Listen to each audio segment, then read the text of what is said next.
Hi friends, welcome to my channel Sairam competitive exams. ఇంకా channel ఎవరైనా subscribe చేసుకుంటే subscribe చేసుకోండి, లైక్ చేయండి, షేర్ చేయండి. ఈరోజు విద్యా ఉద్యోగ వార్తల గురించి తెలుసుకుందాం.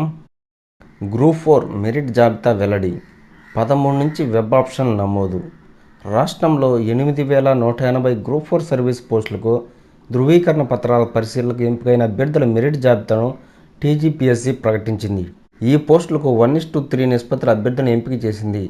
ధృవీకరణ పత్రాల పరిశీలనకు 2 కేంద్రాలు ఏర్పాటు చేశామని నాంపల్లి కమిషన్ కార్యాలయం, పొట్టి శ్రీరాములు తెలుగు విశ్వవిద్యాలయాల్లో పరిశీలన కొనసాగుతుందని కమిషన్ వెల్లడించింది. ధృవీకరణ పత్రాల పరిశీలన రోజువారీ షెడ్యూల్ను త్వరలో టీజీపీఎస్సీ వెబ్సైట్లో పొందుపరుస్తామని కమిషన్ కార్యదర్శి తెలిపారు. ఎంపికైన అభ్యర్థులు వెబ్సైట్ నుంచి చెక్ లిస్టు, అటెస్టేట్ ఫారాలు డౌన్లోడ్ చేసుకొని సంబంధిత పత్రాలన్నీ సిద్ధం చేసుకోవాలని సూచించారు. అభ్యర్థులకు ఖాళీల వారీగా వెబ్ ఆప్షన్లు ఇచ్చేందుకు ఈ నెల 13 నుంచి వెబ్ ఆప్షన్ లింక్ అందుబాటులో వస్తుందన్నారు. వెబ్ ఆప్షన్ ఇచ్చిన వారినే ధృవీకరణ పత్రాల పరిశీలనకు అనుమతిస్తామని వెల్లడించారు.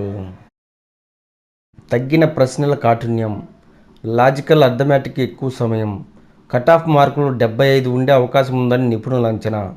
ప్రశాంతంగా ముగిసిన గ్రూప్ 1 ప్రిలిమ్స్ 74% హాజరైనట్టు కమిషన్ ప్రకటన. రాష్ట్రంలో 563 గ్రూప్ 1 సర్వీస్ పోస్టులకు ఆదివారం నిర్వహించిన ప్రిలిమినరీ పరీక్ష ప్రశాంతంగా ముగిసింది. పకడ్బందీ ఏర్పాట్ల మధ్య రాష్ట్ర వ్యాప్తంగా 897 కేంద్రాల్లో ఉదయం 10:30 నుంచి మధ్యాహ్నం 1 గంట వరకు పరీక్ష జరిగింది. పరీక్షకు మొత్తం 4.03 లక్షల మంది దరఖాస్తు చేసుకోగా 3.02 లక్షల మంది హాజరయ్యారని టీజీపీఎస్సీ వెల్లడించింది. పూర్తి వివరాల ముగింపు తర్వాత హాజరు గణాంకాలు స్వల్ప మార్పులు ఉంటాయంది. త్వరలోనే టీజీపీఎస్సీ వెబ్సైట్లో ప్రాథమిక కీ పొందుపరుస్తామని, గ్రూప్ 1 ప్రధాన పరీక్షలు అక్టోబర్ 21 నుంచి ప్రారంభమవుతాయంది. ప్రిలిమ్స్ ప్రారంభానికి అరగంట ముందుగానే గేట్లు మూసివేస్తామని కమిషన్ స్పష్టం చేయడంతో అభ్యర్థులు ఉదయం 9 నుంచే కేంద్రాల్లోకి వచ్చారు.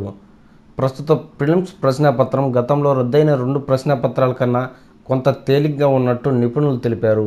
ఇందులో అన్ని రంగాల నుంచి ప్రశ్నలు వచ్చాయన్నారు. ఓపెన్ కటాఫ్ మార్కులు 75 మార్కులు ఉండొచ్చని అంచనా వేస్తున్నారు. కేంద్ర ప్రభుత్వ పథకాలు, తెలంగాణ వర్తమాన వ్యవహారాలు, రాష్ట్ర ప్రభుత్వం కొత్తగా తీసుకొచ్చిన గృహజ్యోతి కింద నెలకు 200 యూనిట్ల ఉచిత విద్యుత్ పథకం, మహాలక్ష్మి కింద ఉచిత గ్యాస్ పథకాలపై ప్రశ్నలు వచ్చాయి. కోవాక్సిన్ టీకాను ఉత్పత్తి చేసిన సంస్థ, కేంద్ర ప్రభుత్వ చట్టాలు, G20, ఎన్నికల సంఘం కమిషనర్లు, కేంద్ర రాష్ట్ర ప్రభుత్వాల మధ్యంతర బడ్జెట్పై ప్రశ్నలు అడిగారు. అభ్యర్థులు ఉదయం 9 గంటల నుంచే లోన్కి అనుమతించినప్పటికీ పరీక్ష ప్రారంభమయ్యే వరకు బయోమెట్రిక్ తీసుకోలేదు. పరీక్ష మధ్యలో తీసుకోవడం, 2 చేతులు, చూపుడు వేళ్లు బయోమెట్రిక్ నమోదులో ఇబ్బందులు, సాంకేతిక సమస్యలతో సమయం కోల్పోయాలని కొందరు అభ్యర్థులు తెలిపారు. ప్రస్తుత ప్రిలిమ్స్ ప్రశ్నాపత్రం రద్దయిన గత 2 పేపర్లతో పోలిస్తే కొంత తేలిగ్గా ఉంది. మొత్తం 150 ప్రశ్నల్లో 25 ప్రశ్నలు అర్థమెటికల్, లాజికల్ రీజనింగ్, క్వాంటిటేటివ్ పై ఉన్నాయి. ఇవి ఎక్కువ సమయం తీసుకునేలా అడిగారు. మిగతా 125 ప్రశ్నలు జనరల్ అవేర్నెస్ సంబంధించినవి. మొత్తానికి నాణ్యమైన ప్రశ్నలు వచ్చాయి. పాలిటీలో ప్రశ్నలు తేలిగ్గా ఉన్నప్పటికీ కొంత ఆలోచించేలా అడిగారు. అనాలిసిస్ కన్నా ఫ్యాక్చువల్ ప్రశ్నలు ఎక్కువ వచ్చాయి. పరీక్షలో ఓపెన్ కటాఫ్ 70 నుంచి 75 వరకు ఉండే అవకాశం ఉంది. రిజర్వ్డ్ వర్గాల వారీగా చూస్తే 65 నుంచి 75 మధ్య ఉంటుందని అంచనా. మొత్తం మీద 150 మార్కుల్లో కనీసం 50% దాటితే సురక్షిత జోన్లో ఉన్నట్టుగా భావించి అభ్యర్థులు గ్రూప్ 1 ప్రధాన పరీక్షలకు సన్నద్ధం కావచ్చు. శాస్త్ర సాంకేతిక, అంతర్జాతీయ సంబంధాలు, పర్యావరణం ఇలా అన్ని రంగాల నుంచి ప్రశ్నలు వచ్చాయి. ఎస్సీ, ఎస్టీ, మహిళా, ట్రాన్స్జెండర్ వర్గాలు, చట్టాలు, సంక్షేమంపై పలు ప్రశ్నలు ఉన్నాయి. ప్రిలిమ్స్లో ప్రశ్నల ఎంపిక, కేటాయింపులో సమతుల్యం కల్పించింది. ప్రభుత్వ సర్వీసులు వెళ్లే వారికి ఎలాంటి అర్హతలు ఉండాలో పరీక్షించేలా ప్రశ్నలు అడిగారు. కొన్ని సుదీర్ఘమైన ప్రశ్నలు వచ్చాయి. వీటిని చదవడంతో పాటు జవాబులు గుర్తించేందుకు ఎక్కువ సమయం పట్టేలా ఉన్నాయి. ఇటీవల ఏపీపీఎస్సీ ప్రశ్నాపత్రంతో పోలిస్తే టీజీపీఎస్సీ ప్రశ్నాపత్రంలో తేలిక, మధ్యస్థం, కాఠిన్యం ఇలా అన్ని ప్రశ్నలు ఉండేలా సమతుల్యం పాటించారు. కొన్ని ప్రశ్నలకు ఆలోచించి జవాబులు గుర్తించేలా ఉన్నాయి.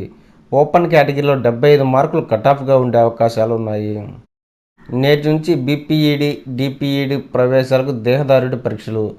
బీపీఈడీ, డీపీఈడీ కోర్సుల ప్రవేశాలకు శాతవాహన విశ్వవిద్యాలయం, తెలంగాణ ఉన్నత విద్యా మండలి సౌజన్యంతో అభ్యర్థులకు సోమవారం నుంచి దేహదారుడి పరీక్ష నిర్వహించినట్టు టీజీపీఈసీఈటీ 2024 కన్వీనర్ తెలిపారు. 2400 వరకు అభ్యర్థుల నుంచి దరఖాస్తులు స్వీకరించగా వీరికి జూన్ 10 నుంచి 13 వరకు విశ్వవిద్యాలయం క్రీడా మైదానంలో శారీరక దారుఢ్య సామర్థ్య క్రీడా నైపుణ్య పరీక్షలు ఉదయం 6:30 నుంచి ప్రారంభమవుతాయని చెప్పారు. Okay friends, thank you, all the best. Video నచ్చితే లైక్ చేయండి, షేర్ చేయండి, సబ్స్క్రైబ్ చేయండి.